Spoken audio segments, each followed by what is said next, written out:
Всем привет! Это «Хроники войны» с Татьяной Поповой. Мы сегодня опять говорим с Игорем Саликовым, экс-офицером армии Российской Федерации, экс-инструктором в группе «Вагнер». Добрый день, Игорь. Здравствуйте, Татьяна. Подписывайтесь на канал Игоря, он будет по ссылке в описании к этому ролику. Подписывайтесь на наш канал, ставьте лайки, распространяйте ссылки на это видео в ваших соцсетях и группах. Игорь, вы сейчас же, кроме того, даете показания в Международном уголовном суде в Гааге, правильно я понимаю? Или давали их? Если можно, проясните эту ситуацию. Да, я давал показания. 4 раза я был в здании Международного уголовного суда, участвовал в сессиях следственной группы прокуратуры, которую возглавляет как раз прокурор Хан. Вот. И 8 или 9 мая, сейчас точно уже не помню, у нас состоялся крайний брифинг последний, на котором, значит, кейс мой был закрыт. Вы имеете в виду обвинения против вас в уголовных преступлениях, против гражданских, которые расследует, собственно, Международный уголовный суд, правильно? Да, никаких ко мне с этим вопросом. Они ездили в Украину. На протяжении 6 месяцев там велось, значит, и следствие, и по данным определенных. Но самое главное, здесь, чтобы коротко, чтобы не туманить утро, или когда передача там у нас выходит людям, особенно здесь я понимаю, что это болезненная тема для украинцев. Смысл в том, что на сегодняшний момент в Международном уголовном суде играет большую роль, и в основном они, несмотря на все, значит, протоколы и на весь устав, чем занимается этот суд, сейчас они расследуют в основном, не то что в основном, а именно расследуют это преступление против гражданских лиц, против преступлений против гражданского населения. То есть человечности там, и человека. Простите меня за тавтологию такую. Вот. Это основная вещь. На что меня там проверяют. То есть военный аспект Международного уголовного суда сейчас не затрагивается вообще. Вообще. То есть, как бы там распространяется, где Женевская конвенция, они, во-первых, туда не лезут, и даже по всем каким-то другим вопросам для этого необходимо, чтобы военный конфликт прекратился. Причем не просто там каким-то соглашением или 38-й параллелью, а он должен прекратиться с определением победителя и побежденной стороны. Вот. То есть, такие вот юридические моменты в этой природе существуют. Поэтому эта международная организация правоохранительная, она занимается сейчас в основном, я уже сказал, значит, расследованием массовых убийств и захоронений людей. О всем, о чем я знал, я суду сообщил. Мало того, в украинской стороне я помог расследовать убийство пленного, одного, значит, украинского пленного. Было найдено его тело. С украинскими прокурорами вы тоже общались? Да, да, конечно. В рамках каких-то тоже дел или в рамках совместного расследования с МУСом? И в рамках расследования совместно с МУСом, и отдельно с прокуратурой. Дело в том, что в рамках расследования МУСа их эти вещи не интересуют, они отсылают. Это дело Украины, вот это дело Нидерландов. МУС – это отдельная структура. Например, Boeing MH17 – это дело правительства Нидерландов. И это совсем другое. То есть их даже это не интересует. Их интересовали только дети, которых вывезли с Украины, и массовые убийства людей. Вот. То есть я все, что знал, соответственно, сообщил, а то, что не знал, разумеется, не сообщил, если коротко вот так вердикт подвести. Вот. Тех вещей, которых я не видел сам лично, не сталкивался, или там, то есть слухи, сами понимаете, это не был я там очевидцем или свидетелем, об этом я не говорил и ничего не подтверждал. В том плане, потому что международную, ну то есть это уголовный процесс, который лишен каких-то вот этих вот хомячковых взглядов. Там четкий факт, которые проверяются, перепроверяются и так далее, если выносится какой-то вердикт. Поэтому вот мой кейс был в мае месяце закрыт. Не потому, что я от чего-то там отказался давать какие-то показания, а потому что, грубо говоря, я для этого расследования на данном этапе, то есть, ну, как бы я, то, чем они сейчас занимаются, я МУСу не интересен. Ну, в смысле, я не могу им рассказать о том, что им нужно. Я не видел массовых расстрелов, и я не видел массовых захоронений. Вот. А в украинской прокуратуре вас не расследуют? Вы им только давали показания как свидетель тоже? Да. Мгм. В украинской прокуратуре ко мне также, никаких, они также, в принципе, действуют в согласии с международным правом. Соответственно, я пошел на сотрудничество с ними сознательно, там, понимая, что те факты, которые меня именно и заставили задуматься и вывести оттуда людей, и самому уйти, и больше не принимать, об этих фактах я и рассказывал. То есть то, что я мог предотвратить, я предотвратил, что не мог, не предотвратил, но я об этом рассказывал.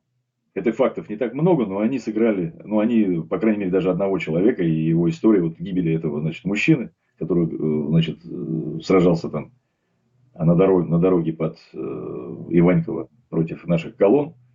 Он был застрелен не совершенно, как бы, нашим комбатом, там, этим дебилом. И, конечно же, вот это преступление, потому что человек уже никому ничем не угрожал, он был взят в плен моими разведчиками, который парень рисковал жизнью и взял его живым, без одного выстрела, то есть он мог дальше идти по всем так же, как военнопленные, там, потом попасть под обмен и так далее.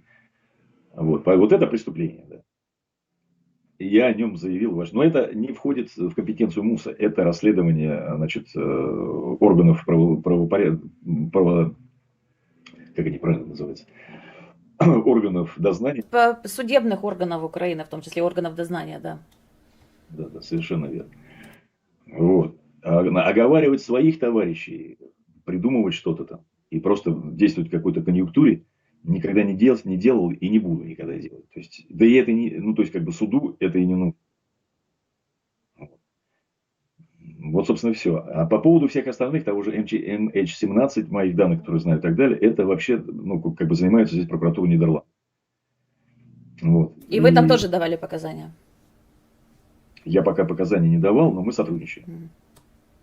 Официально пока не давал, потому что есть вот определенные вещи, потому что гораздо важнее, связанные с безопасностью страны Нидерландов, разведки тут местной и так далее. Поэтому я нахожусь, то есть, понимаете, в чем дело? Я не могу ниоткуда, ни от кого убежать. Если бы я был какой-то преступник, я бы сюда не поехал. И если бы я чувствовал, то есть я чувствую моральное угрызение совести. С точки зрения закона, вот по МУСу кейс по мне закрыт, по всем остальным я, разумеется, сотрудничаю с правительством этой страны, в которой нахожусь.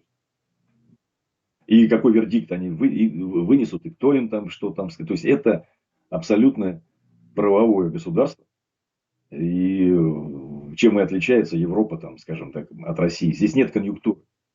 Здесь есть факты. Если я в чем-то виноват, значит, я буду отвечать, конечно. Хорошо, давайте тогда вернемся к изначально запланированной нами теме. Как мы анонсировали в прошлом видео, мы будем идти по направлениям. И вот первое направление, которое мы выбрали Харьковское направление. И в целом Харьковские операции 22-24 года. Ну и, конечно, с чего все началось, это, если я не ошибаюсь, где-то в 4-5 утра российские войска перешли границу и колоннами двинулись в сторону Харькова, попытавшись его окружить.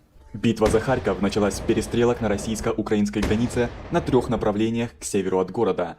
После разгрома украинских сил российская армия заходит по Липецкому направлению в Стрелечье, откуда быстрым рывком проходит по глубокому ПГТ Липцам, Борщевой, Русским Тишкам и Циркунам, таким образом упершись в Харьковскую окружную автодорогу. Похожие действия ВС РФ провели и в направлении Русской Лозовой, атаковав с Нехотеевки по пограничному пункту Гоптовка и дойдя до пригорода Харькова, поселка Лесное. Группировки соседних направлений соединились по межлежащим селам Высокая Яруга, Малые и Великие Проходы, а южнее заняли лесной массив. По некоторой информации, в этом лесу сохраняли активность некоторые бойцы ВСУ в качестве ДРГ, использовавшие минометные средства, чем ощутимо препятствовали дальнейшему продвижению россиян к городу Харьков, так как под их огневым контролем находились поселки, которые прилегают ко второму городу Украины. Мы переносимся на восток, где российские войска зашли в пограничную Плетеновку, откуда начали захват аэродрома Волчанск. Чуть западнее они заходят в Гатище и начинают бой за город Волчанск. Русские вторгаются в Терновую, которая находится между ранее упомянутыми тактическими направлениями и соединяет их. Переносимся на запад, где вооруженные силы РФ из Красного хутора атаковали Гранов и вели наступление на Казачью Лопань, успешно ее захватив. Южнее армия России несется к Новому Казачьему, Прудянке и Слатиному. В конце концов она захватила Емцы и уперлась в Белаши, не дойдя до Дергачей. Переносимся еще западнее, где русские зашли в Одноробовку, откуда развивали наступление на Снеги, захватив поселок городского типа Золочев. Дальше войска РФ направились на Литвиновое, Довжик, Маяк, Феськи и остановились на Григоровке. Еще западнее русские заходят в Александровку, ведут наступление оттуда на Лютовку и захватывают одноименный аэродром. Также берут Цаповку, Рогозянку, Гуриновку и останавливаются на Ольшанах. Ну а там еще западнее был захвачен аэродром Сенное, и русские не дошли до Богодухова. Между Казачьей Лопанью и Золочевым был захвачен аэродром Константиновка. Это было 24 февраля, и в последующем, относительно первого дня вторжения, наступление замедлило. Но при этом в Харьков они, по-моему, попытались прорваться небольшой группой на второй, если я не ошибаюсь, или на третий день, и эта группа была уничтожена. 27 февраля. 7 утра. Даже 8. И сверху вот на каждой машине по 2 человека. Улица Саперная, Тигр. 2 штуки пока вижу. 3-й ползет, солдаты. Ух ты, ёбаный банан.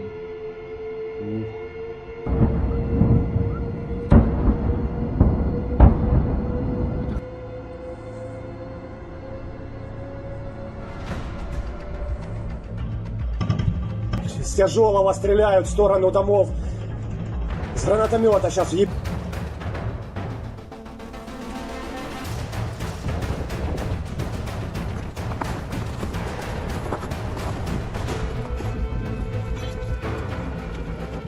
Слава Украине!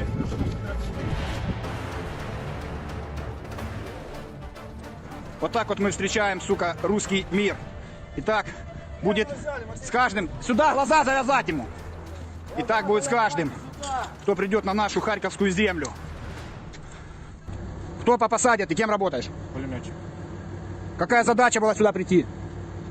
Заехать, взять кольцо. Я понял. Зачем прибыл? С какой целью? Кто послал? Прибыли мы на учение. Нас тут обманули маленько. Та же часть изначально говорили, что прибыли на учения. В итоге, когда уже закинули на передовую, люди все были деморализованы и никто не хотел идти. Но сказали, будете врагами народа. А так это военное время, то вообще можете быть расстрелянными.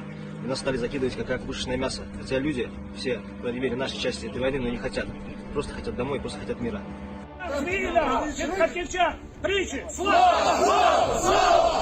И все, больше они в Харьков никогда не заходили.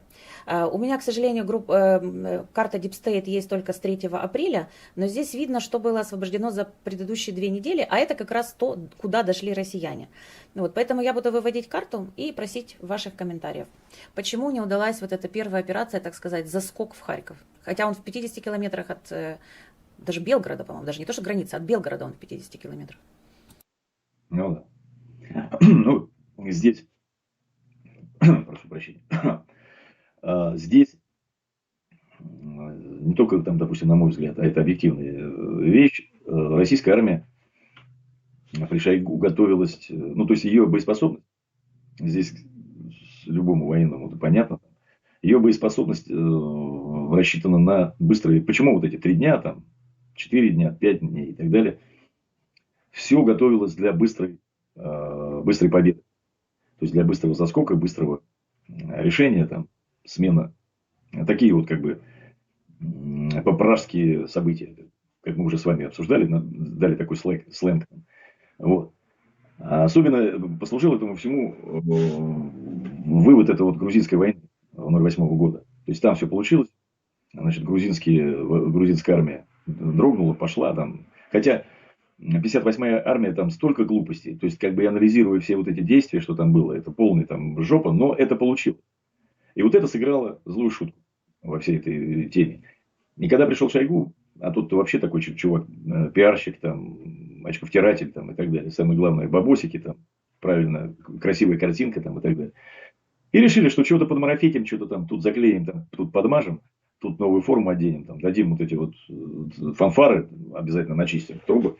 И, то есть, ну что такое там, грубо говоря, еще раз говорю, сейчас я буду применять какие-то термины, какие-то вещи, чтобы всю эту картину правильно показать, какое отношение, да, там, или, то есть, что эти хохлы, там, ну, что они там.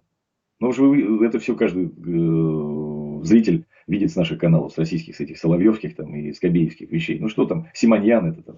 Она ж, то есть, там на протяжении еще целого месяца потом говорила, ну, там же 3 дня, там же, что там с ними воевать, потому что если мы там бровью поведем, там, вот этот, если коротко, это вот основной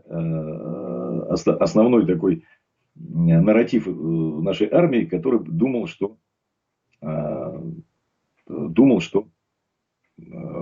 стойкости нигде нет, что мы там сами сильные, и вот достаточно только просто туда заехать.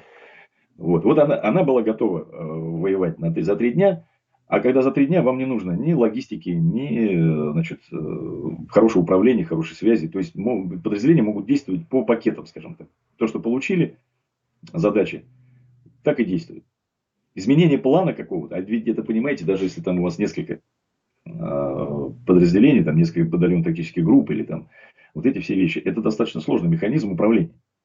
Он должен быть отработан, и он должен еще иметь планы Б, С, там, Д, которые действуют по принципу уже там оперативной связи, изменения, там, внесения дополнений и так далее. Ну и плюс логистика.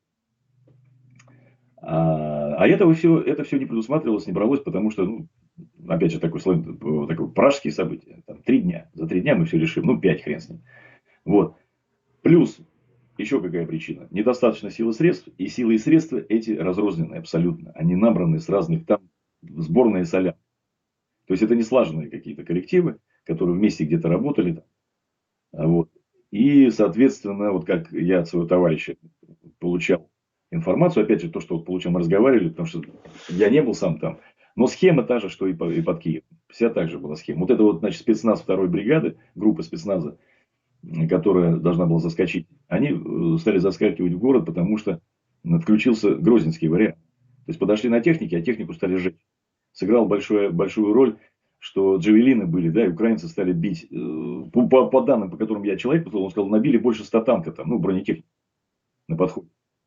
Поэтому в город решили, ну, то есть невозможно было войти. Во-первых, и техники мало, то есть колонны двигались, подходили с нескольких направлений, и там везде потери. Нажгли. Да, извините, я подтвержу, да, что получается со стороны Дергачи, это мы начинаем даже с севера-востока, Дергачи, где-то находились в районе 11 километров от центра Харькова, потом Русская Лозовая, тоже 11 километров, Циркуны, Бобровка, вообще чуть ли не 10 километров, это 3-е направление, да, потом Мамотово, Кутузовка, там где-то 19 километров, Рогань, они стояли, ну, короче, практически, если мы берем круг, да, вот как Харьковская окружная, то 180 градусов со всех сторон, по всем практически основным линиям окружной, дорогам, которые к ней ведут, русские войска заходили. Но это я уже не говорю о том, что со стороны Сум, которые тоже находятся не так уж далеко, вот в районе Ахтырки уже стояли тоже российские войска, это от центра Харькова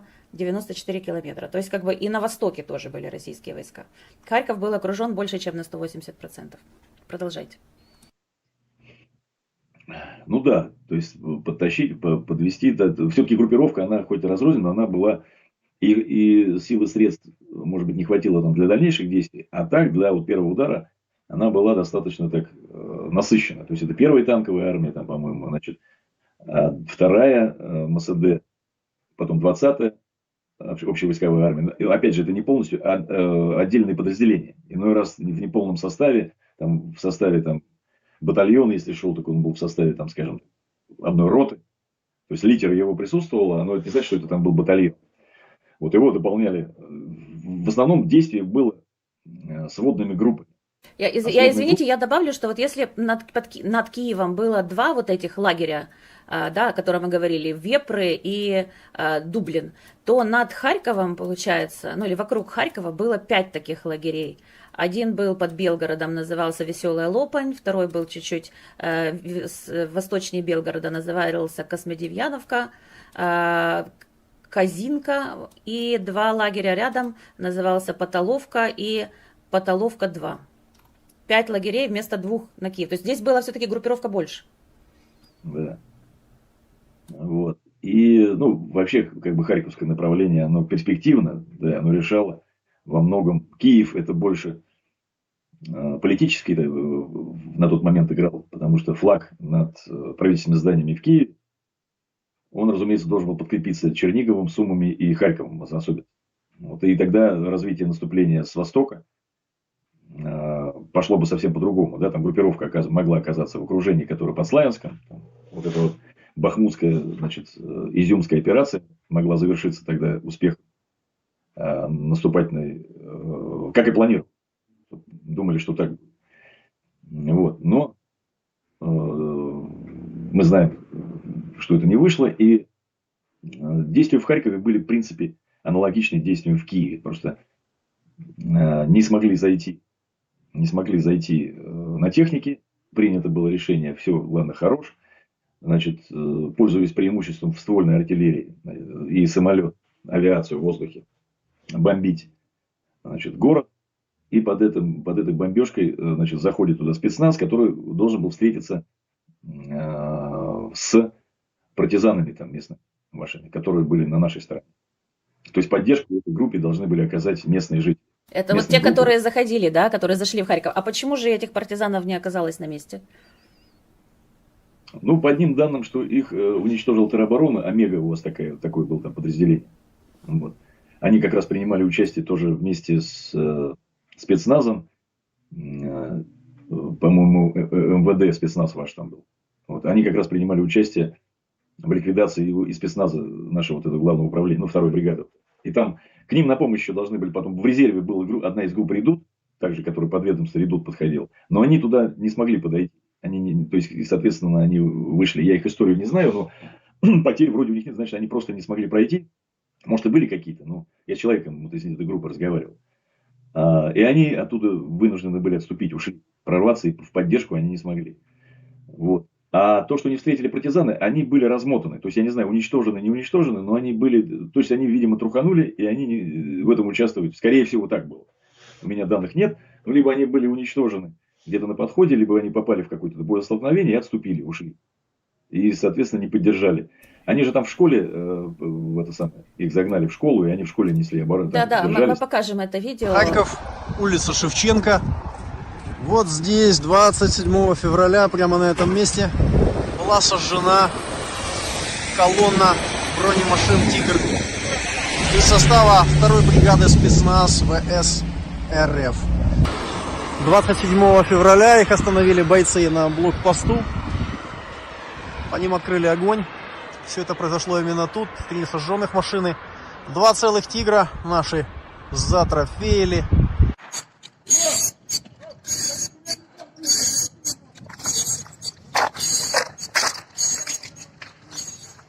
В Харькове не сильно рады русским. Они покинули свои машины и, отстреливаясь, побежали вот так по этому пути. Они побежали в 134-ю школу. Да, ну не постеснялись в школу забежать. В этот момент по Шевченко проезжал БТР-4 92-й бригады. К сожалению, российские оккупанты выстрелом из окна школы, из гранатомета подбили нашу боевую машину. Ну что сказать, враг был опасен. Они хотели прорваться. Они думали, что им удастся вырваться из Харькова. Они думали, что смогут быть теми, кто прошел через Харьков. Но в результате все они в Харькове остались навсегда. Из БТР-4 выбрался член экипажа. К сожалению, он погиб тоже под огнем российских спецназовцев. Ну и после этого с врагом уже никто не церемонился. Школа была блокирована. Мы расскажем сейчас со слов участников штурма и зачистки, как это было. Школа была блокирована со всех сторон. Пошли подкрепления. На это место сюда один из украинских воинов-добровольцев вывел танк командира одного из батальонов 92-й бригады. И он отомстил за погибшего товарища. Танк с этой позиции, вот здесь на переезде, произвел несколько прицельных выстрелов прямо по окнам, откуда российские спецназовцы вели огонь. Вот мы видим большой пролом не один, да, большой пролом в стене. После этого здание загорелось. Здание загорелось, и началась зачистка. Вот эти дымящиеся руины. Мы видим, идет дым. Все это когда-то, совсем недавно, 27 февраля 2022 года, называлась 134-я школа. Но, знаете, я вот слышала от... Не, по-моему, это было или в Нью-Йорк Таймс, или в Вашингтон-Пост, которые описывали вот эти первый год битвы, там, эти колонны на Черниговщине, и Харьков, и Киевскую битву. Там, глава офиса Нью-Йорк Таймс сейчас вообще пишет статью, не статью, а книжку про битву за Киев. Вот. И у них такая фраза прозвучала, что те люди, которые были как бы на контакте с 5-й службой ФСБ, ну там кто занимался вот этим рекрутингом, якобы партизан, не знаю точно, но кто был на контакте с российскими спецслужбами, они просто в какой-то момент... Часть людей из них, на которых россияне рассчитывали, они перестали выходить на связь. То ли потому, что они испугались большой вот этой агрессии, да, когда танки едут, и ты уже как бы реально должен встревать и участвовать. То ли они выехали, то ли это вообще была какая-то двойная игра. Непонятно, я до сих пор для меня загадка. Ну вот, такая фраза была в статье, что они перестали выходить на связь, перестали отвечать. Ну, вполне возможно, да. Здесь мы можем только предполагать, потому что если это была работа спецслужб, мы никогда об этом не узнаем, что было. Мы можем только предполагать. Вот. А потом, еще раз говорю, я могу вам честно сказать, что есть операции, о которых вообще никто не знает, даже участники этого, потому что там настолько все замучено и все идет не по плану. От обстоятельств все зависит, что даже об одной и той же вещи, об одной и той же бой или о развитии событий люди, участники рассказывают совершенно все по-разному. Поэтому... Если это не задокументировано где-то, да, или там позже вывесится там, с какими-то вещами. А если это действие спецслужб было, и этот метод будет использоваться в дальнейшем, зачем же кто-то будет... Мы можем только предполагать. Это может быть действительно была вскрыта эта ячейка раньше еще до этого. Игру вели. Там. Но я в это мало верю, потому что в противном случае... Хотя частично тогда как бы должна была разведка знать четко, что будет нападение, да, и когда готовил. Потому что в противном случае, в смысле, в этом случае они бы взяли нескольких человек, с ними поговорили там. Так разведка и знала. Буданов же в интервью везде говорил о том, что будет нападение. Меня за месяц предупредили те, кто отвечает там за жизнь бывших сотрудников правительства или там известных блогеров. Я так и не поняла, в каком я списке была на расстрел в российских списках. Но меня предупредили, что вы в этих списках, и вам желательно выехать хотя бы на Западную Украину. Так что это было за месяц до начала войны. Все знали. Ну, мы же показывали документы перехваченные, которые выложила «Украинская правда» уже после начала, конечно же, войны, где-то через полгода или через год, про Киевскую область. Там видно, что все планы прямо российской армии были известны. При этом российская армия знала там дислокацию украинцев, где что находится, кому же джавелины завезли, кому не завезли. То есть это как бы такая была какая-то двойная игра, что и те что-то знали, и с этой стороны что-то знали. А где была правда, я думаю, вот тут мы точно не узнаем. Это нужно у господина Буданова потом в мемуарах читать. Хорошо. Смотрите, я тогда сейчас включу, тут есть такая возможность на карте Deep State включить переключение по дням, и карта будет меняться. И вот, если можно, давайте поговорим про первое отступление от Харькова. Это где-то май, начало лета 22 года. А карта будет меняться и показывать, как это происходило. 25 марта вооруженным силам Украины удалось отбить наступление РФ от Чугуева, откинув армию противника за Печенежское водохранилище. Также вооруженные силы Российской Федерации были выбиты из Рогани. При этом группировки в Балаклее и Чкаловском соединились. Также из Богодухова был полностью восстановлен контроль над российско-украинской границей украинскими войсками. 1 апреля был захвачен город Изюм. Таким образом, группировка ВС РФ на востоке Харьковской области была соединена на всех участках, кроме Чугуевского. 2 апреля была освобождена Одноробовка, что способствовало восстановлению контроля над российско-украинской границей на севере от Золочева, а также был возвращен аэродром Константиновка. Также ВСУ отбили ВС РФ от Дергачей до Слатинова. 9 апреля ВСУ вернули Слатина и Прудянку. 9 апреля ВСУ освободили Лесное и Русскую Лозовую. 1 мая ВСУ наступали на Старый Салтов, заняв его, а также освободив близлежащие населенные пункты вокруг него. 7 мая ВСУ немного приблизились к Терновой, наступая от Старого Салтова. 8 мая армия России покинула лес между Русской Лозовой и Русскими Тишками. 9 мая были освобождены Циркуны и Русские Тишки. ВСУ заняли прибрежную зону к западу от Печенежского водохранилища. Армия Украины приблизилась к Волчанску на расстояние до 10 километров. 14 мая Институт изучения войны ICV сообщил, что Украина, похоже, выиграла битву за Харьков. Городской глава Харькова сказал BBC: «За последние 5 дней в городе не было обстрелов». Почему пошло дальнейшее отступление? Я еще помогу понять, почему не заскочили в Харьков. Но стали же плотненько в кольце вокруг Харькова. Почему пошло дальше отступление? Если можно, прокомментируйте. Ну, во-первых, стало известно, в смысле, стало понятно, что втянулись, что трехдневный заскок не вышел. Вот. И придется отходить, потому что удлинение такого фронта. То есть основная вещь ведения войны — это логистика. Знаете, как, я не помню, кто, по-моему, генерал Паттон сказал, или там, кто-то из полководцев, что войну выигрывает или проигрывает логистика. Обеспечить эту группировку на длительный срок, наведение и увеличение линии фронта, нагнать туда еще дополнительные силы, средств, к этому вообще не готовы были.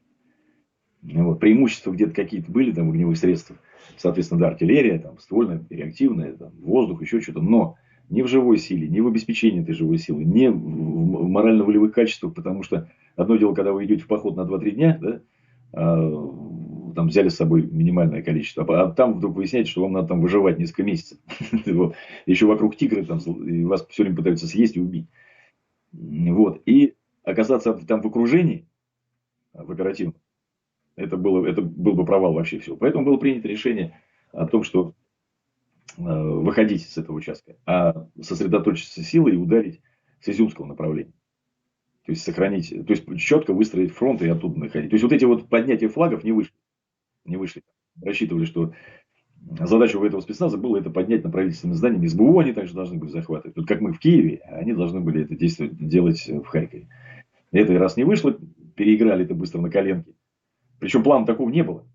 Это вот я разговаривал с одним из генерального штаба офицером. Там, он говорит, возмущался, когда эти эмоции еще были, их можно еще было высказывать. Он говорит, полные дебилы, там, полные там этот самый. Вот. И они, там, знаете как, я все время думал, то ли Минские, Стамбульские соглашения решили, там черт голову сломит. То ли... Извините, я просто перебью, но судя по карте, я вижу, что просто усилия переместились с севера Харьковской области, то есть от города как бы наши войска явно отодвинули российскую армию, но зато добавилось с юга, вы действительно правы, но они же пытались замкнуть кольцо вокруг Славянска-Краматорска. То есть идти снизу со стороны, там вот от Горловки они пытались идти, или даже вообще, может быть, там от Угледара они пытались идти вверх, а, соответственно, от Изюма пытались идти вниз, и с другой стороны и наверх в то же время пытались дойти. То есть это вот было видно, вот мы только что с начала апреля по конец июня я показала, как карта менялась, и просто видно, как у Харькова она отодвигалась, а вот там, в Луганской области и на юге Харьковской области, она, наоборот, укрупнялась. Дальше, если можно, продолжайте. Ну, я так думаю, что вытащили опять, открыли, значит, комоды старые, дедушкины и бабушкины, и вытащили, вы тут абсолютно правы, вытащили карту действий боевых 42 года. Вот, и посмотрели, как там действовала Красная Армия на этом участке. Барвенковская операция Красной Армии, которая, к сожалению, не удалась. А россияне как раз наоборот зашли сюда. До Барвенкова, если я не ошибаюсь, они не дошли. Я сейчас дальше продолжу переключение карты, посмотрим. Но если я не ошибаюсь, до Барвенкова не дошли. Но они разве не понимали, что будет следующая ответная операция? Как это было в 1942 году? Ну вот, в этом-то весь, как говорится, собака порылась. Потому что это все из оперы там, и про вооружение, когда достают там какие-то старые разработки и потом их выдают за новые. Кто-то на этом зарабатывает бабла, а в итоге там супервафли, мультфильмы интересные. И то же самое здесь. Ну, кто-то, значит, потряс картой, как, значит, нарисовал где-то стрелочки основные, но опять же не до конца. Вот. Опять же нарисовал это все дело не до конца. И почему я позволяю себе такие шутки? Потому что я вам честно могу сказать, я от этих генералов там, и от этой всей фигни такой насмотрелся, наслушал, и мои ребята, что там это самое, можно шутить. То есть это вот так просто, если кто-то не сталкивался, вы даже не поверите, что такое может быть. Когда там из танка по ракетнице вы можете стрельнуть там с указанием, там, то есть вот такие, ну такие же вот чебурашки, короче. И вот кто-то думает, что там, значит, генштаб, такие сидят, значит, полководцы и так далее, там они разрабатывают планы. Там сидят в Министерстве обороны, особенно при Шойгу, сидят казнократы. Вот. И, соответственно, все, что они могут придумать, это вот достать карту, посмотрели, и, видимо, не до конца ее даже успели посмотреть, потому что побежали очередной куш делить. И вот у меня просто объяснений нет. Потому что, и плюс, конечно же, очень слабое полководческое, ну, в смысле, вот эти линейные командиры еще нормально, то есть, как бы на уровне до батальона еще подразделения рабочие. А все, что выше, оперативной мысли там у людей нет вообще. Вот военной оперативной мысли, она тут за редким исключением есть у некоторых там командиров, и то основной момент, который они могут выполнять свои какие-то решения, это максимально использовать человеческий ресурс. Большие объемы им нужны вот эти вот. Почему они начали тут же вещать про мобилизацию там и так далее. Вот. Все эти сказки суворовские, там, доктрины, что воюем не числом, а умением, в России, в Российской Федерации не работает. Ну и, соответственно, у нас потом следующий этап операции, начиная с августа, конца августа, наверное, 22 года. Украинская армия объявляла, что у нас будет контрнаступление в Херсонской области. Все готовились к Херсонской области. Якобы, по словам некоторых военных экспертов, которые там, видимо, знакомы с заседаниями Генштаба, говорилось о том, ну, бывших военных, которые там, видимо, как-то общаются, говорилось о том, что Залужный настаивал на том, что не нужно делать распыление сил, а Сырск, он сказал, что все-таки нужно использовать эффект неожиданности и нужно начать одновременно наступление, показывая, что мы наступаем на Херсонской области, начать наступление на Харьковском. Видимо, показал эти карты, потому что мне карты 42 года прямо в эфире полковник Светан сказал посмотреть еще в конце августа 22 и сказал: Татьяна, вот посмотрите на эти карты, теперь посмотрите на диспозицию и поймите, что россияне сейчас окажутся в той же ситуации, в которой оказалась Красная Армия весной 42 года.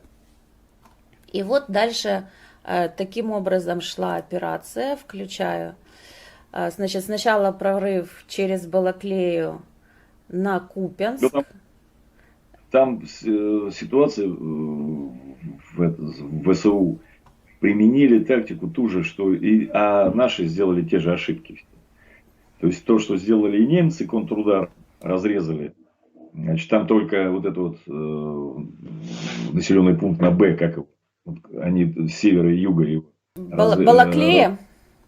Нет, Балаклея. Это они делали, там группировка, по-моему, танковая группа наша, Красной Армии стояла. Это вот на Б тоже, как она и операция. Не, Барвенковская операция называется. Операция Красной Армии 41-42 года, да, которая закончилась неудачей. Барвенков. Вот, Барвенков. Немцы его хлопнули с севера и юга, замкнули цепь, и группировкой выдвинулись, ударили, у них цель была как раз Балаклея, отрезание дороги. То есть они тут же все снабжение армии Красной перерезали. Вот, и всей этой наступательной операции был положен конец сразу. И вот то же самое сделали украинские группы. То есть они воспользовались большим разрывом, то есть недостаточную, хорошо сработала разведка, я должен сказать. Вот если мы сейчас немножко вернемся назад, в начало, вы спросили, одна из причин еще, это охрененно плохая разведка перед началом операции у российской стороны. Это основной бич, так же как связь, разведка и абсолютная неслаженность. И вот эта разрозненность вот этих сводных групп. Вот это вот основные причины принятия решения и отхода оттуда. То же самое получилось, то есть ваша разведка очень грамотно просчитала вещи, что сил и средств не хватает на этом направлении. Дистанции и расстояния большие, и что между подразделениями, что вперед выдвинуты группы, как, значит, совершенно небоеспособных подразделений в пехотном бою. Это СОБР там стоят. Ну, там, если я не ошибаюсь, вообще стояли даже какие-то подразделения ЛДНРовцев с одной стороны. А с другой стороны, если вы помните, тогда, так как россияне ожидали наступления на Херсонской области, туда были переброшены как раз с Харьковской и Луганской области подразделения. Ну, то есть это в том числе было введение, введення в оману по-украински, введение в заблуждение. Да. Но туда также были переброшены, находились и Редут, там он уже назывался Север группа, там частично, тоже под Редут. Они уже стали формировать батальоны там под разными названиями, но протокол у них вот этого, всю смены обороны, которые они когда контракт подписывали, редутовские там контракты все. А потом они входили там вот в эти там Север, Хреневер, там. Вот они как раз на Изюмском направлении. В Шервудский лес было сосредоточено в том, что они как бы в основном было, что вот Изюм. Но при этом Изюм будут держать. Но при этом вперед выдвинули все склады боеприпасов. То есть основные подразделения тактические, которые могли принять бой, находились восточнее от складов снабжения и логистики. А вперед были выдвинуты почему-то разрозненные подразделения Росгвардии с российской стороны. И этим воспользовался Залужный очень грамотно, пройдя между... Это была операция Сырского. В том-то и дело. Залужный был против этой операции. А Сырский настоял, и Зеленский в нее поверил. Прошу прощения. Да. И она сделана по всем принципам такой вот современной сетицентрической войны. По большому счету, я, честно говоря, изучал ее, да, посмотрел. Я подумал, что это, наверное, натовские офицеры, да, там что-то там подсказали, научились. Но в любом случае это интересная операция. То есть воспользоваться ошибками, не нагнетать обстановку там, и не натаскивать туда вооружений. То есть с теми силами и средствами, которые присутствуют, просто дерзкие молниеносные удары, вхождение, нанесение. И практически побежали же. Там просто вот это была создана именно эффективная паника. Я скажу честно, я там наблюдала, вы говорите, что вооружение было дальше, я в Изюме наблюдала, но мне просто не разрешили это снимать, когда мы только заехали на 3-й день после освобождения с иностранными журналистами, еще можно было только в сопровождении военных пресс-офицеров заезжать. И наши коллеги, иностранные журналисты, они возле Стеллы Изюм сразу начали выходить в прямой эфир, а мы с офицером решили проехаться чуть-чуть на его машине, и мы поехали там по параллельной дороге, которая вела через такой пролесок, выводила к частному сектору, за которым уже были переправы, и потом был уже основной город. И мы, когда ехали через этот пролесок, я просто была удивлена количеству, у меня даже есть репортажи, в принципе, еще по дороге, сколько было брошенной техники, куда сразу подъезжали бригады украинские, которые сразу грузили эту русскую технику. И в какой-то момент я вижу какие-то военную технику, часть из которых я БМП, там, БРДМ, танк я еще отличаю, а вот там какая-то была техника, которую я даже не знаю, что это за техника. Но удивительнее всего было, когда мы выехали уже в конец этого пролеска, везде стоит техника, просто вот с каждой стороны стоит зеленая, свеженькая такая, прям в масле хорошая техника. Явно не подорванная, не взорванная, не то, что наши ее обстреливали, ее просто бросили. Просто ключи заводишь, и она едет. И стоит, огромная военная такая фура зеленого цвета, а вокруг стоят в палетах снаряды. Я не знаю, чего это были снаряды, но они были серебристые, золотистые, зеленые. Огромные снаряды, и они такими палетами их прям грузят в эту фуру. И вот в этот момент мне офицер камеру говорит: так, Татьяна, а теперь опускаем камеру. Сначала спрашиваем у военных, можем ли мы это снимать. Военные, конечно, сказали: не, вот вы все остальное можете снимать, хоть девушка, залезьте на эту, там, вот какая вам неизвестна, вот пойдите залезьте на нее, если хотите. Но, говорит, сюда, пожалуйста, вот это снимать не надо. И потом по результатам оказалось, что Россия вышла на первое место по ленд-лизу для Украины на этот момент, по тяжелой технике, потому что нам еще тогда леопарды и абрамсы не передавали. Около 500 единиц тяжелой техники действующей было оставлено. Вот так вот погружают и потом едут. Что там, все нормально? Да. Все, порядок. Забираем. Окей. За все время мне только один сапер показал один подорванный танк. Такой ущерб может быть нанесен только в случае того, смотрите, вырваны катки, такая башня, тут вес до 60 тонн. Ее просто вырвало и...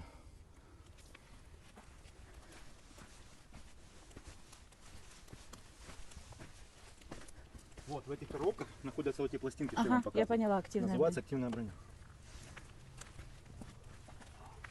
боекомплект. Вот снаряды, вон гора снарядов. Вы можете... Давайте 10 минут вас подождут, я вам покажу.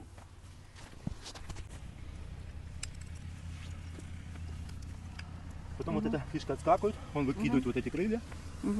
А сколько вот всего вообще снарядов, по вашему мнению, здесь в районе Изюма было найдено? Я не могу вам даже этого сказать, это страшная цифра. Просто огромные. Огромные. А почему они не взорвали при отступлении? Часть снарядов была взорвана, а часть нет. Не успели? Я по снарядам не могу сказать. Вот смотрите, почему есть техника, в которую мы садимся, она поехала, а почему есть техника такая, что она развалилась на десятки метров. При том, что время у них было у всех одинаково. Мы находим технику, грузовая машина, мы вывозили с мины, и по факту машина была расстреляна с автоматов. Колеса, радиатор, все, зеркала, все, что можно было. И тут же стоит крас, в котором просто заводишь ключом и поехал. Почему?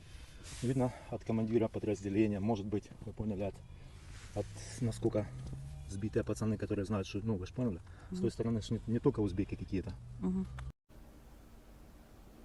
Ну и я видела, я вам рассказывала, да, по-моему, вчера писала, что был момент, когда он мне говорит, хочешь, я тебе покажу офицерскую столовую. Это мы ходили вот там, где было большое братское захоронение, более 500 похороненных людей, которые погибли во время оккупации. Ну или были расстреляны, потому что там были братские могилы и отдельные могилы, но все свежие. За последние полгода появившиеся. И он меня повел по лесу показывать, ну, где были дислокации российских войск. Вот говорит, вот единственный подорванный танк, который мы нашли, причем это явно подорванный изнутри. И он мне показал столовую, где, значит, так 2 тарелки супа с целым супом, ложки лежат, 2 стаканчика. И это все не тронуто. То есть люди, видимо, начали завтракать, или, я не знаю, ужинать, что это было, обедать. И тут, видимо, наконец-то пришел приказ на отступление, или они сами приняли решение. Вот. И, в общем, это было бегство. Это даже не было, мне кажется, запланированное отступление, потому что иначе они бы взорвали технику. Ну, конечно, конечно. Запланированное отступление, отход. Но, честно говоря, шойгуськая армия вот у меня вызывает ощущение какое-то вообще, ну, то есть, система управления, ну, построенная долгими годами на принципах «ты мне, я тебе», или там где что-то можно отжать или украсть, потому что там же вот если взять старше полковника, наверное, еще до полковника еще какие-то критерии существуют, а вот все, что выше, воруют, знаете, как танцуем все, а там воруем все. И там просто нет ни одного, вот любого, бери генерала, и оно все стоит у него на воровстве, там все. Вот. И плюс выполнение приказов, вот это вот на тяп-ляп.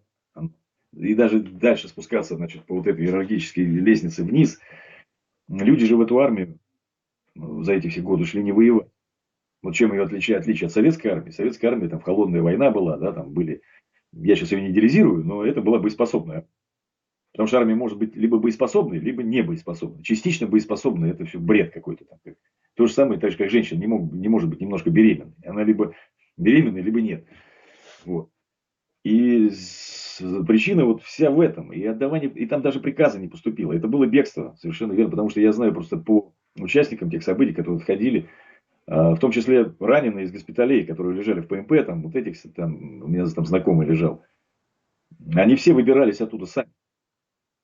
Там он успел заскочить, значит, в бричку, которая уходила, убегала, там, выскочил из этого, значит, госпиталя, там, заскочил и вот ушел. И уже через какое-то время там, значит, уже ту территорию уже украинские силы, значит, отрезали, там, захватили. И стреляли справа-слева, и никто не мог понять вообще, кто где. То есть, где находится противник, а где. Поэтому это сломало все порядки.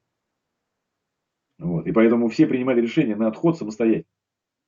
Вот. А, конечно же, любая армия при отходе, если у тебя невозможно, ты должен даже у каждого экипажа, у расчета артиллерии, у экипажа танка и так далее, то есть вооружение командира взвода, Первое, значит, при отходе невозможность утаскивания с собой средств, огневых средств, значит, ты их должен уничтожить. Вот. Если ты остался живой, не вынес ничего и вышел вдруг, и у тебя подозревают, ты без оружия, но это трибунал. В военное время это расстрел. В советской, вот в Красной армии, да, там во время войны. Вот. А там, конечно же, это все. Потом они стали это все ужесточать, придумывать. Но в итог, как в результат, это что они ужесточили это все с правозащитниками, ужесточили с людьми, которые критикуют это все дело, да, там, даже с учетом взять правое направление, правое крыло ура патриотов, которые вроде бы как не против войны этой вообще, да, а просто то, что хреново, ну так нельзя воевать. Так оно так и есть. Да, это же фраза Стрелкова «бег границы». Ну, он говорит, прекрасная операция российской армии, которая называется «бег границы». Смотрите, я еще, знаете, тоже удивилась от того, что я как-то увидела там же, вот в этом же лесу возле вот этих могил, где, ну, как раз я приехала, началась эксгумация. Это ужасно, конечно, было. Я чуть не позеленела, конечно, когда все это увидела. Гражданские? Гражданские, в основном гражданские, хотя было несколько братских могил, где были военные. Ну, там же была тоже пыточная в Изюме, как, в принципе, во всех городах захваченных. И вот там из пыточной, судя по всему, были в том числе военные в некоторых могилах захоронены. Ну, все даты, мы проверяли, все даты от там, начала марта 22 по вот как раз сентябрь 22. Ну, порядка 1,5% от населения города. Это кого нашли. Ну, дело не в этом. Там же была, вот где вот это была офицерская столовая, где там было у них место расположение, не знаю, как это правильно называется.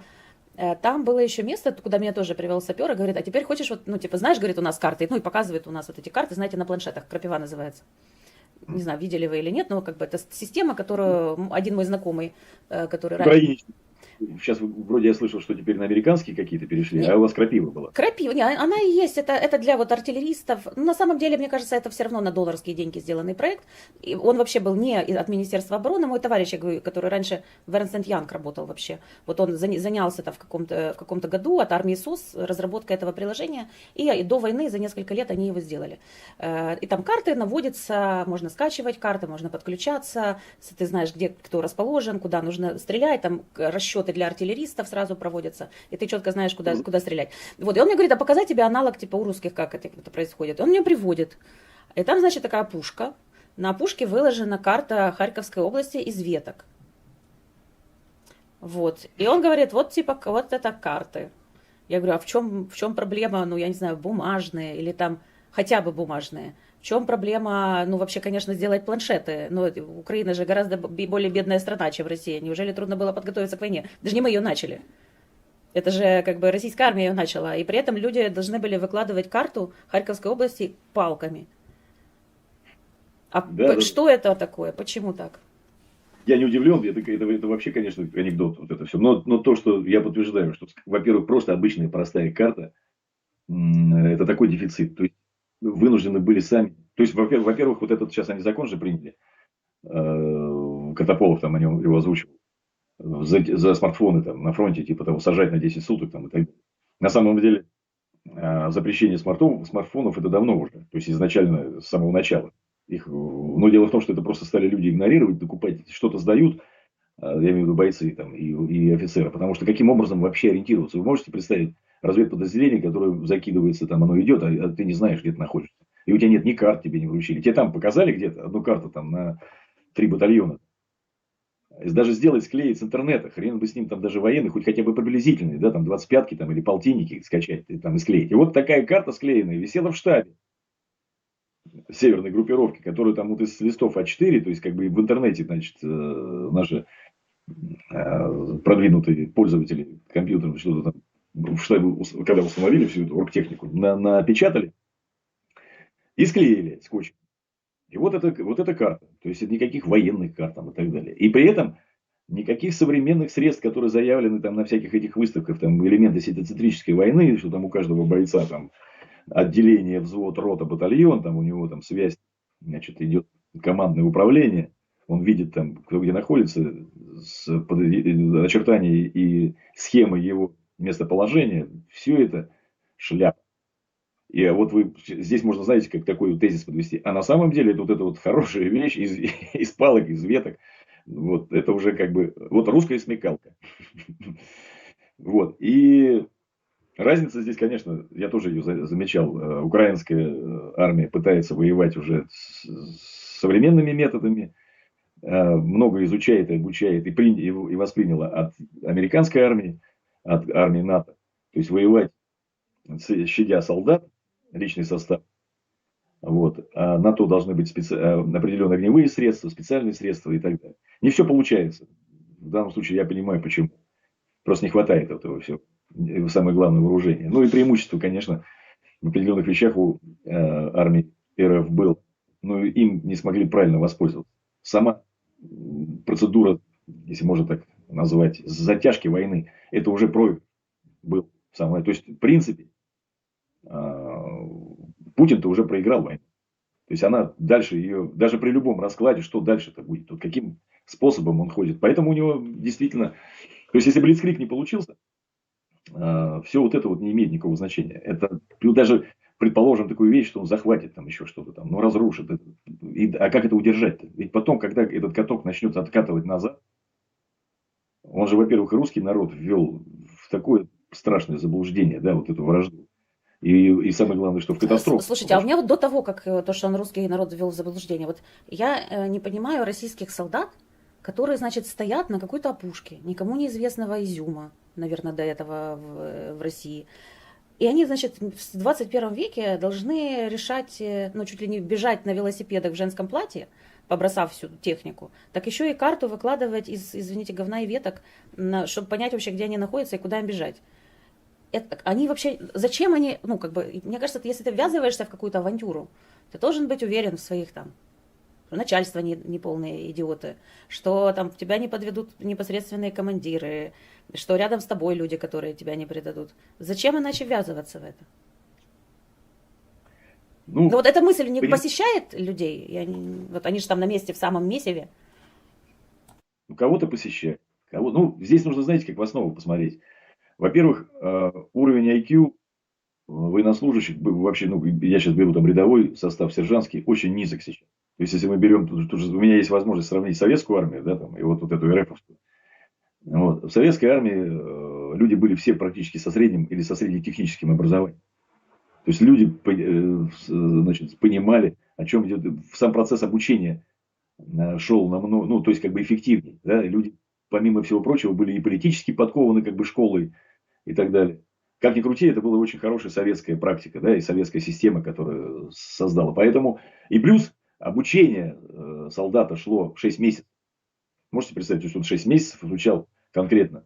Да, не все эти 6 месяцев он посвящал, там, конечно, там, боевой учебе, там он должен был в наряды ходить, еще что-то там, и так далее, и тому подобное. Он даже выкинуть эту там часть, как бы, минимум как 3 месяца он посвящал своей военной специальности, если чистого времени даже. А потом еще полгода учился действовать в составе, значит, тактических подразделений, помимо, там, то есть рота, батальон. То есть он умел взаимодействовать. Каждый солдат. Система армии должна быть всегда при получении задания, значит, не только сверху вниз приказы отдаются, да, а и снизу вверх идут вопросы для разъяснений. То есть каждый линейный командир должен своим подчиненным объяснить и поставить задачу конкретно. А этого ни хрена нет. Поэтому, а это из-за того, что люди туда в армию в эту пришли. Не воевать, а просто так удобно сейчас в России хреново с деньгами, а там вроде бы как подняли деньги. Ну, в смысле, зарплату. Да?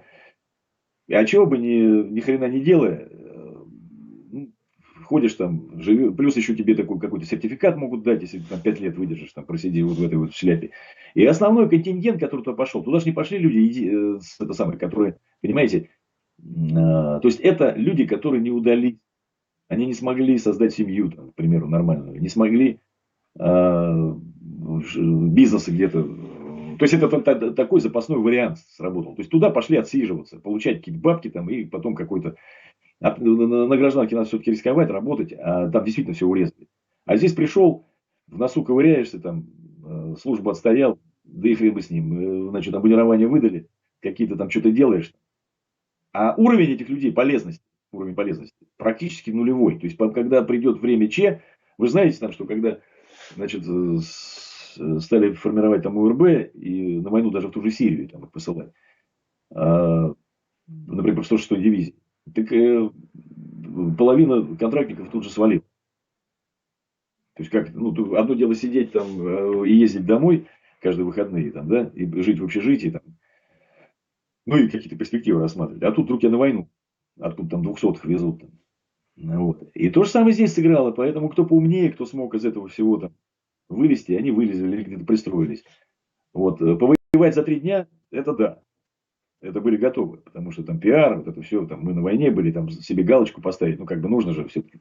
Но когда понеслось там обгоревшие трупы, сожженные машины, и что там надо воевать, поэтому и дрогнули, поэтому одна из причин вот этого побега оттуда из-под Изюма, из-под Купянска оставления и так далее. Поэтому и формирование более, скажем так, взрослых команд вот этого редута, который стал создавать батальоны из более мотивированных людей за бабки. Типа была ставка на то, что как бы вот добровольцами, вот такими сейчас профессионалами, да, там бывшими, создать вот эти такие спецкоманды и с таким макаром решить этот вопрос. Но и это не особо ничего не принесло. Ну и, конечно, вот этими методами жестокости там, и так далее, она всегда славилась, в принципе, Красная Армия, но я имею в виду по отношению к своему личному составу. Но российская федеративная армия, она переплюнула вообще все вот эти вот возможности. Вот эти феодальные корпуса всякие, которые были созданы. Вагнер, соответственно, переброшенный туда, под Бахмут, ввязанный в эту мясорубку. Вот, где потом зэков, наполнение этим. Там, конечно, ставка была на это, но и она тоже ничего не дала, потому что оперативной мысли старшего офицерского, высшего офицерского руководства нет вообще. Они даже не могли понять, что уже этот Бахмут не нужен. С точки зрения, когда Изюм побежали, да, там, не смогли его там. Как формировалась вот эта вот северная часть. Ну, я имею в виду, это северо-восточная, Харьковская, Изюмская, вот это вот Купянское направление. Но это надо быть идиотом, выдвинуть все вперед, а личный состав находится, то есть боеприпасы. Как только подразделения ВСУ разрезали, прошли, они отрезали сразу боеприпасы. Потом несколько складов они взорвали, по-моему, а что-то захватили. Вот, и то, что вот эта сказка там доблестно держался какой-то, доблестно держался вот этот ОМОН или СОБ, там, и потом вышли, они там сдерживали там Балаклею, а на самом деле просто... Балаклея была захвачена самой первой, через Балаклею шел удар. Это все какой-то бред, потому что... Я помню, что русские СМИ еще неделю рассказывали, что они что-то держат, а при этом уже на самом деле там уже были украинцы. Ну, я была, когда? Я была, по-моему, 10 сентября, и мы проехали Изюм, Балаклею, естественно, Купянск. И вот там уже за Изюмом как раз шло дальнейшее наступление украинских войск в сторону Лимана. И мы туда уже за Изюм, нас не пустили военные. На 6 сентября, на знаменитое контрнаступление ВСУ на востоке Харьковской области. Это был объективно неожиданный контрудар, который начался вообще в Херсонской области. Там 29 августа ВСУ провели манипулятивную разведку боем, сосредоточив там внимание российского командования, заставив их стянуть туда свои резервы. Оголенная Харьковская область явилась отличным местом для проведения молниеносной операции по контрнаступлению.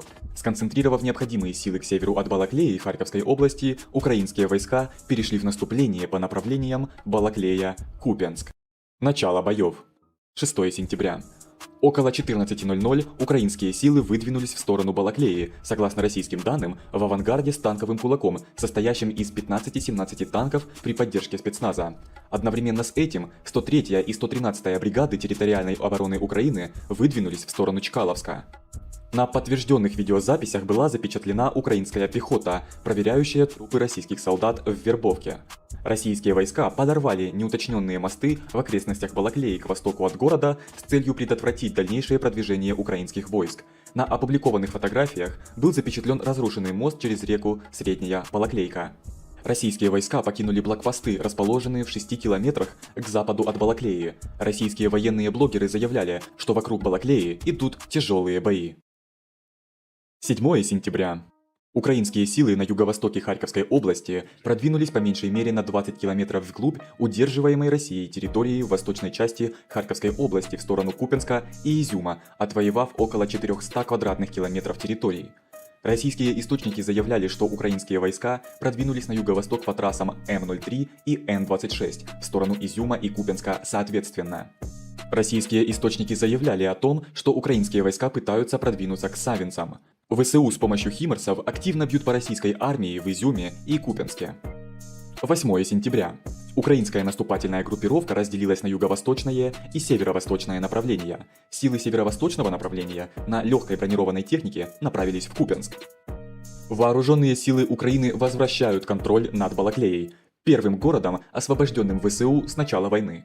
Тем временем российские источники делали противоречивые заявления, утверждая, что российские войска либо сдались, либо отступили из Балаклеи. Также украинская армия возвращает Борщевку и Ивановку. Позже российские источники сообщили, что украинские войска заняли Савинцы, Раковку и Довголевку. Появляется информация о боях в Боровском и Грушевке с присутствием украинских военных. Это начало свидетельствовать о том, что ВСУ освободили Шевченкова. Украинские войска наносят заключительный удар по военному штабу российской армии в Купянске. Также ВСУ начали атаки на Изюм и Лиман. 9 сентября. Украинские войска достигли западных окраин Купянска. ВСУ нанесли удар по мосту через реку Оскол в Купянске, что привело к трудностям для доставки припасов и прибытия подкрепления к российским войскам в городе. Российские источники сообщили, что украинские силы достигли левого берега реки Оскол в Синьковом, продвинулись к Гороховатке и начали наземные атаки на Лиман. Украинская армия достигла села Оскол, что привело к нарушению наземного сообщения российских войск между Лиманом и Изюмом. 10 сентября. Украинские войска взяли под контроль часть города Купянска, находящуюся на левом берегу реки Оскол. Российские источники сообщили, что российские войска отступили из западной части города в восточную. Заявляется, что там российским войскам будет проще держать оборону в связи с расположением там промышленной зоны города. Видеозаписи свидетельствуют о том, что российская армия отступает из Купянска далее, на восток. Российские войска предприняли спешное отступление из Изюма, бросив в городе огромное количество техники. Украинские войска продвинулись к юго-восточным и юго-западным окраинам Лимана, в котором российские войска прикрывают отступление из Изюма. Украинская армия занимает Великий Бурлук и Хатомлю. 11 сентября. Российские войска почти без боев покинули северную часть Харьковской области. Фронт был отодвинут от второго города Украины – Харькова. Украинские войска вернули контроль над Изюмом, Волчанском и Казачьей Лопанью. Украинские войска от реки Лопань до левого берега Оскола дошли до границы с Российской Федерацией. 12 сентября. Украинские источники подтвердили освобождение населенных пунктов Двухречная и Терновая. Российские источники заявили о стабилизации фронта на реке Оскол. Итак, вот сколько ВСУ заняли территории менее чем за неделю. 8000 квадратных километров. Это примерно равно размеру площади целой страны Кипр. 13 сентября. Украинские войска перешли реку Оскол в населенном пункте Боровая. 15 сентября. Украинская армия зашла в Студенок. 16 сентября. Украинский флаг появился на правом берегу Купянска. 24 сентября. Украинские силы заняли Петропавловку в 7 километрах к востоку от Купянска. 26 сентября. Украинская армия освободила Пески-Радьковские и Малеевку к востоку от реки Оскол, а также Купянск-Узловой. 3 октября. ВСУ продвинулись по левому берегу Оскола, заняв поселок городского типа Боровая, а также Нижнее Соленое, Подлиман, Нижнюю Журавку и Шейковку. Да. Вот. Но почему, отвечу еще дальше, там, чтобы время не терять, отвечу, почему дальше не пошло наступление. Потому что у армии ВСУ не было ни сил, ни средств на это. И они в эту авантюру дальнейшую через реку и развитие там, наступления на Луганск остановили. В этом большое, значит, спасибо и вашим союзникам. Да? Не обеспечили. Потому что здесь я считаю, что было правильно абсолютно сделана вещь остановки, потому что там можно было уже попадать в оперативное окружение. То есть, когда у вас нет сил и средств подходящих для продуманных действий, то риски попасть в окружение, да, там, не удержаться где-то, достаточно велик. И вот в этом причина, что дальше развивать это наступление не получилось. А то, что сама операция это была очень... Я думаю, она будет занесена в аналы, наверное, военного искусства. Вот. Действительно, это как бы, используя не какие-то там численный перевес, не какие-то там преимущества там, в огневой мощи, там, без воздуха, без поддержки авиации, то есть провести такую наземную операцию, это как бы вашим военным респект большой. Хоть я и противник, как бы, да, но с точки На зрения... тот момент. Смотрите, я сейчас включу, если можно, с 15 сентября по 15 октября вот эту перемотку карты Deep State. И там была вот эта еще лиманская операция, но дальше действительно она не пошла. И, судя по всему, там тоже была какая-то естественная, возможно, географическая преграда, да, там или река, или еще что-то. Вот, Там рельеф. возможно, что-то связанное с рельефом местности. Предлагаю посмотреть, а вы, если можно, прокомментируйте, как это все происходило и почему действительно вы считаете, что было правильно, что не пошли дальше. Ну, я уже сказал, что, видимо, расчет был, во-первых, военно-политический расчет был на вот этот вот главный удар, на вот эту вот хитрость, да, там, сосредоточить какие-то движения там на Херсонском направлении, а основной удар перенести на север, северо-восток. И сделать его эффективным. Принести и ущерб нанести, и захватить вооружение, то есть трофеи там и так далее. Но еще было военно-политическое составляющее. Был расчет, что США, те, кто принимает решения, плюс Европа, да, там вот в этом, они пересмотрят свои вещи по вот этому запрету военно-оперативного воздействия на глубину атаки, которая необходима. Есть в военных вещах, в военной науке, понимаете, война на линии соприкосновения, это не только вот там в атаку, там, Петя Федя побежал, там, стали штурмовать переднюю линию обороны, значит Николы или наоборот, там, да. Это удары по тылам, это удары в глубину, это уничтожение опорных пунктов, стратегических узлов, значит, логистики, аэродромов там, и так далее. Все, что влияет на это. Там Вася с Миколой дерутся на передовой, но решение ихнего, вот это вот, чья нога куда ступит, это зависит вот от этой глубины. А эту глубину ваши союзники вам запретили делать. И если при этом, при таких ограничениях, лезть, как говорится, дьяволу в пасть, то это большой риск. И я считаю, что ваши полководцы, ну, плюс конечно... Что значит запретили? Нам, по-моему, только летом, в районе, если я не ошибаюсь, июня-июля, нам дали первые хаймерсы. Их было там штук, мне кажется, на тот момент не больше 10. И вот, собственно, благодаря им были разбиты мосты, вот, которые Новоскольское водохранилище и Северский Донец, собственно, это две реки, которые создавали такой угол, да, что нужно было только пробиться с одной стороны на Купинск, и группировка оказывалась в окружении. Это было сделано благодаря хаймерсам, и в то же время благодаря хаймерсам был разбит тогда Антоновский мост, если вы помните, чтобы нарушить снабжение группировки на Херсонском направлении. Но у нас просто больше ничего не было, нам же тогда не мы просили атакамсы, которые заряжались в эти же установки хаймерсов, но нам давали только GMLRS, то есть нам давали только 70-километровые. Да, я имею в виду, если бы война шла, я, наверное, здесь ничего не прифантазирую и не подумаю, если война шла по правилам обычной войны, то ваши полководцы там, значит, Залужный и Сирский, если я правильно фамилию называю, Сирской, они бы, конечно, уже развертывали свои подразделения в той сложившейся обстановке благоприятной для войск ВСУ, для позиций и так далее. Плюс это все, когда на плечах, на бегстве и так далее, это вообще все очень эффективно делать. То есть надо всегда развивать это наступление, этот успех. Вот. Но для этого нужно бить в глубину. То есть, тогда нужно было бить по базам, нужно было бить по территории России. По территории России, по территории... Я уж даже не говорю про ДНР, да, там нужно было разрушить систему снабжения, которую там уже складывали, а там натаскано было много. Вот. Все вот это, что вы захватили, это же еще нужно было туда посадить бойцов, нужно было все это, значит, должны были, значит, специалисты по вооружению принять там, рассредоточить, сформировать подразделения и так далее. Это не значит, что вы там, это же не партизанские движения, это управление огромными массами, да, там, тактических соединений там, и так далее. Не, там первые заходили саперы вообще, потому что там же, извините, даже журналистам некуда было сходить, так сказать, куда-то по личным нуждам без сапера, они не пускали. То есть ты не мог без сапера куда-то пойти. Понятно, здесь всегда вещи, это, если отход, да, минирование там, и так далее. И плюс где-то не взорвавшиеся снаряды, это обычные вещи. Вот. Даже плюс могут быть ложные аспекты, да, там какие-то, но вы все равно на них должны реагировать. Это все затрудняет наступление, продвижение, да, там вперед. Вот. Поэтому всегда и старается, значит, на плечах противника выскакивать, чтобы он не успевал это все делать. заскакивать. Если вы уже набрали темп, его надо не терять, тогда вы больше там заскочите. Но для этого нужно наносить удары вглубь, понимаете? Потому что у России была все-таки авиация, и она при помощи авиации только сейчас вас задавливает.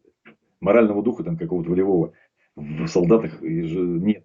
Там сейчас так и есть вот этот момент, что все заманивают вот эти на контракт, это хорошо, они не объявляют, значит, мобилизацию. Это с политической точки зрения для этого, как Путина, конечно, плюс, потому что он так отодвигает вот это вот бунт там внутри страны. Хотя даже эту публику нашу, все равно вот эти вещи, они колыхнут сильно. И он, ну, бабки у него есть пока, по крайней мере, нарисовать их можно. И вот эти люди, которые идут за эти деньги-то, они как бы думают еще, опять же, это новички. Потому что кто знает, он понимает, что это шляпа. Отсидеться не получится. Вот. И получить бабосики там. То есть ты там уже... Поэтому морально-волевых качеств, которые очень важны для солдата, на которого опирается офицер, дальше потом там следующий командир, там, и следующий, при котором... То есть нет системы, при которой можно эффективно долго воевать. Пока, да, на слабых местах у них получается. Сейчас они перешли в наступление, что-то там, какие-то деревни захватывают, опять же, какой ценой. И перевес этот только идет за счет больших потерь. Перед ними, конечно, никто никогда не больших останавливается. потерь и авиации с управляемыми авиабомбами, да. Если бы не они, конечно, они бы не продвигались бы дальше. Вот, поэтому здесь вопрос в том, что, значит, вот эта вот американская вся система, и вот эта мировая, которая загнала все, я почему склоняюсь, что это какой-то заговор идет. Вот это уничтожение, потому что, ну, то есть победа никому не нужна. И сейчас вот этот вот современный подход политический, этот момент, развернутый в Европе, вот это вот соотношение двух как бы чужих, в принципе, народов для этого Запада, русские и украинцы. Украинцы стараются стать, конечно, свои, ну, в смысле, как вроде народы. Да, но мы все равно, славяне, вот, все вот это, что с Востока, они считают, ну, пусть, сейчас, может, изменилось, конечно, ну, типа, знаете, как вот здесь в Европе, они говорят, да херачьте вы там друг друга, там, понимаете. Вот, кто-то, конечно, ну, сочувствует, чисто с гуманитарной точки зрения, но... Не, ну, они, давайте по большому счету юридически, они ни вам, ни нам ничего не должны, да? Юридически, если кто-то ослабляет абсолютно сумасшедшего, разбушевавшегося с ядерной гранатой, ну, если кто-то его сейчас останавливает, это, конечно же, в их интересах. Но понятно, что Европа приняла на себя некие обязательства, да, помогают беженцам, но то есть это тоже тяжело для их бюджета. Им бы, конечно, хотелось бы, чтобы это все побыстрее закончилось. Но они на своих плечах сугубо за их счет они не могут вытащить, у них нет такой военной промышленности. Вся военная промышленность в основном там, в Соединенных Штатах, и многие технологии зависят от Штатов. А видите, а в Штатах вот президент, который, конечно, после дебатов неудачных принял решение серьезное о том, что он не баллотируется дальше, да? Напомню, что Путин, по-моему, никогда в жизни не участвовал в дебатах, да? А тут человек в возрасте 80 с чем-то лет принял решение, что он недостаточно в форме после дебатов и ушел. Но, тем не менее, видите, пока решения нет. Пока решения нет, к сожалению. Хорошо, у нас осталась, знаете, еще последняя с вами Харьковская операция уже 24 года. Для меня она точно так же непонятна, как и операция 22 года, честно говоря. А в чем ее смысл? Зачем они ее начали делать? Чего хотели добиться? Добились ли они своих целей? Они же говорили, что не Харьков захватит. Вот я опять включаю карту Deep State и оставляю вам возможность прокомментировать и высказать ваше мнение, что это была за операция и зачем она была нужна. Ну, у меня данные по поводу... Она началась с зимы этого года. Не, она началась на самом деле 10 мая, но до этого усилились бомбежки Харькова. А вот сам заход войск начался 10 мая. Да. Я имею в виду, это вы берете уже активную фазу, чтобы к этому прийти, там несколько... Ну, я слышал, по крайней мере, то, что у меня была информация, что, ну, если не зимы, с конца зимы, там, начало весны, вот, шло обсуждение и готовился план вот этой вот, значит, демилитаризационной зоны в плане того, что там, чтобы не было вот этого пиара там, потому что Шойгу получал по шапке-то хорошо вот за этих ребят, которые там легионы входили на ту территорию, там, вот эти деревни, которые там, Белгородская область, что происходило. То есть, как бы, вот эти все сказки про то, что там, а нам не больно, курица довольна, это понятное дело, это задача всех этих пропагандонов там говорить. А для вот этой всей, это, конечно, было болезнь. Шойгу-то привык разговаривать с Путиным ну такой, я вот герой войны, он же, Шойгу это личность, это надо понимать, что это за человек. Вот чтобы у нас, к сожалению, нет времени, там, сказать, но это, знаете, как он себя возомнил в свое время бароном Унгерта. Был такой, значит, в этом самом, в Даурии. Он же оттуда родом сам, и вот он всегда там рос, когда его вот это, он очень амбициозный такой, себелюбивый, вот этот вот человек такой. И он представлял себя вот таким вот героем. Хотя на него по всему, больше по всем параметрам, по духу и по отваге похож Уткин Дима был. Как бы. Вот, у этого барона было тоже там, как у барона Мюнхгаузена, 12 часов подвиг. То есть для него война существовала, вот просто сама война. Но вот этому Шойгу это очень нравилось. Ему когда вот это вот сравнивали, откуда у него вот эти ордена, медали, там вся вот эта вот геройская. И ему нужна была обязательно победа. А тут он в таком, извините за выражение, да, какой-то там, он это хорошо понимал. И он Путину, его весь этот генштаб, вместе они, значит, с этим, с Герасимовым, сказали, да мы сейчас все сделаем. Вот задача, мы сейчас все исправим. И Путин, разумеется, а что тут, вся его кавалькада, сказали, делай, давай. Вот. И понеслась. Они начали делать. Но опять начали делать, как умели. Начали делать, как умели. И даже Путину, и все его комарили, там, я так думаю, что какие-то генералы, там, имеющие доступ, они сказали, да мы втянулись в эту сейчас вещь, а без аудита это не получится. И я вижу причину в том, что было тут же заменено, потому что Шойгу стал проигрывать и там. То есть все стало понятно. Немножечко, видимо, царь там назначил каких-то людей, которые мониторинг более-менее проводили без всяких там этих зарисовок там, и лжеинформации. Пару человек просто. Там же достаточно в этой очереди к телу доступа хотя бы один, чтобы прорвался честный, да, и он уже способный доложить, что, видимо, такой прорвался. Вот. И заменили. Начали проводить аудит. Но операция уже была начата. Соответственно, ее на коленке меняли. Сначала атака. Там, вернее, должны были хреначить, разбомбить этот к чертовой бабушке Харьков весь. Значит, потом заходы, значит, клещами. То есть военный аспект вот именно операции, он не дает покоя нашим генералам. Они должны что-то такое хоть показать тоже. И то показывают. Показывают то, что вот эти гибели там, значит, личного состава, потери чудовищные. Потому что больше по-другому там не умеют. Там нет школы сейчас никакой вообще. Вот просто никакой. Они же ничему не учатся. Вот. И их задача это теперь только кошмарить. Вот более-менее где получается, это там, где перевес в больше, чем в 10 раз. Да, там, вот артиллерии у них там в 15 раз перевес там был. Не смогли достичь. Сейчас уже стволы изношены. Уже и боеприпасы, как я получаю информацию с фронта, нехорошего качества китайские, корейские, которые идут, они по стандарту расфасовки, значит, весовой, этой пороха не подходит под наши, да, там нужно перерасчитывать там все это, ну, все это усложняет, там из 10 выстрелов 2 только подходят по стандарту, там выстреливают. Вот. Поэтому, да, идут их до хрена, но они все качества не того. Вот. И, разумеется, это преимущество теперь нужно достигать путем больших наступлений. Больших вот этих атак, тем более быстрых сейчас. И там, где слабые особые места, где не выдерживают там, в этом самом, что-то получается, да, что-то получается, и вполне возможно, что, может быть, даже что-то отобьют там, они серьезно, и это поставлена задача до осени. Но это в основном в этом сейчас, восточнее, вот со стороны Марьинки, ну, со стороны Донецкое направление, они пытаются двинуться на Покровск, на Мирноград. Вот, кстати, последний раз я в гостинице жила в Мирнограде, когда была на фронте на Донбассе. Да, это был тогда такой спокойный город, хочу отметить. А сейчас фронт от него в 15 километрах. Ну да, опять же преимущество воздуха. Вот если бы сейчас у вас появилось, то есть для того, чтобы изменить ход войны вообще кардинально, вам просто нужна авиация.